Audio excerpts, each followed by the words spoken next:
The answer is always a spreadsheet. I love to code Google Apps Script. Why can't I do this? Well, you can if you know how to code it yourself. And typically what I'm wanting to do is start with a spreadsheet.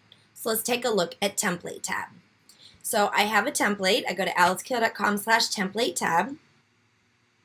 So it's pretty common that you're going to start with some information like a roster of students in a spreadsheet. Pretty common thing. So let's go ahead and put in a roster of students.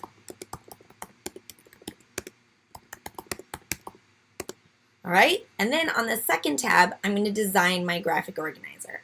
Just going to make this quick and easy. And I'm going to use the Template tab menu and run Template tab. So what you'll notice is that's happening is it's going to take this roster and along the bottom, look at the bottom here, it's creating a tab for each student in the class. So I have a copy of the graphic organizer for Alice, I have a copy of the graphic organizer for Nancy, I have a copy of the graphic organizer for Paul.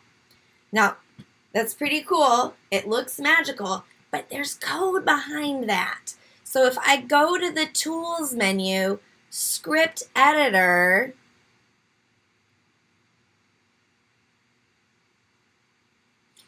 here's the code that allowed that to happen. So in this workshop, we're going to code, and it's not as scary as you think it is.